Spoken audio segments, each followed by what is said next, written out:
السلام عليكم خوتي les développeurs.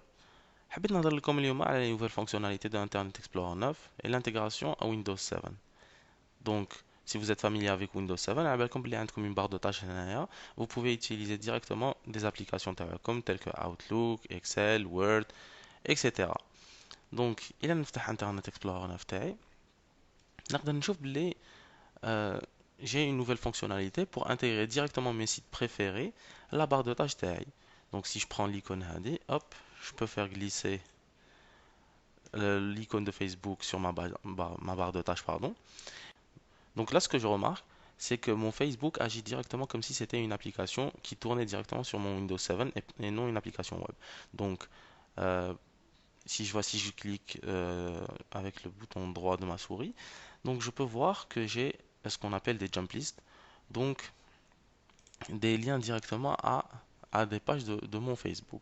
D'accord, tout ça c'est cool, tout ça c'est super fun. Donc maintenant, moi en tant que développeur, j'ai envie de savoir comment ça marche. Ok, je ferme ça. Je remarque que j'ai toujours mon icône Facebook et que je peux le faire démarrer à n'importe quel moment d'ici. Voilà, donc je commence tout d'abord par ouvrir mon Visual Studio. Donc ce qu'on va faire, c'est qu'on va créer un petit projet ASP.NET et voir comment on peut intégrer cette fonctionnalité d'une manière rapide. Donc je vais faire une petite application que je vais appeler Jump List parce que le but c'est de créer une jump list en utilisant INF et Windows 7.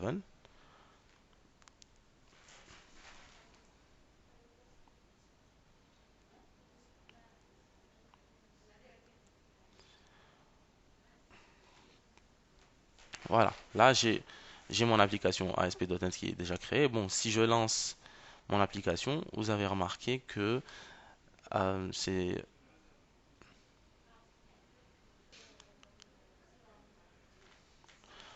donc vous remarquez que c'est une simple application ASP.NET. Donc j'ai deux pages, j'ai une page Home, j'ai une page About, donc Default et About.aspx. Donc je vais prendre cette page là qu'on va modifier et auquel on va rajouter ces jump lists là. Donc ce paragraphe là, j'en ai pas besoin donc je l'efface. Je change le nom de ma page. Je vais un peu zoomer, d'accord. Donc je change le nom de ma page, ma démo jump list. Et là,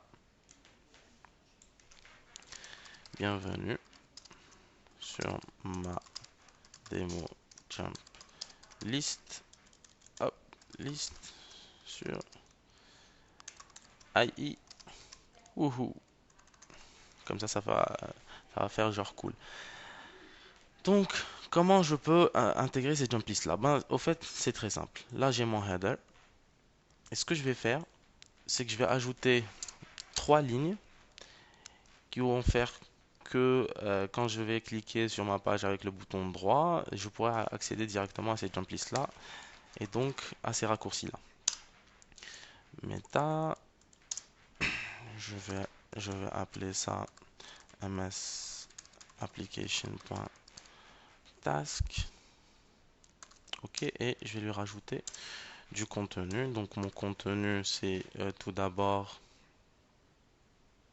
c'est le nom de ma jump list. Donc name, je vais l'appeler page d'accueil. Ok, je vais lui rajouter une action.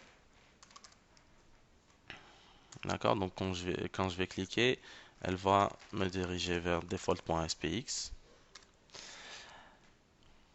Et je vais aussi lui associer une icône .uri. Mais tout d'abord, je dois créer mon dossier où ces icônes-là sont contenues. Donc add new folder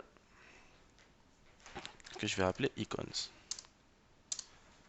Ok. Donc là, j'ai préparé quelques icônes assez sympas. Bon, je vais prendre mon Batman. Donc c'est des fichiers .ico. Je vais prendre aussi le cool guy. Et en troisième, je vais mettre un petit happy face. Hop. Donc là, Allez, pour ma page d'accueil, je vais mettre Batman. ICO. Donc là, je ferme ma valise. Je vais copier cette balise là parce que je vais faire exactement la même pour ma page défaut. Bon, je vais changer l'icône, donc ça va être cool.ico. Et là, au fait, je vais référencer vers cette page là qui est About. Et je vais rajouter une troisième balise qui, elle, va contenir l'icône de de ma page.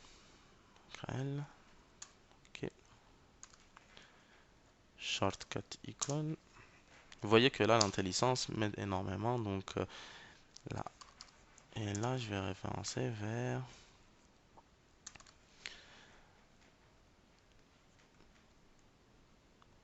happy icons happy.ico. Voilà, je ferme, j'enregistre et là je lance.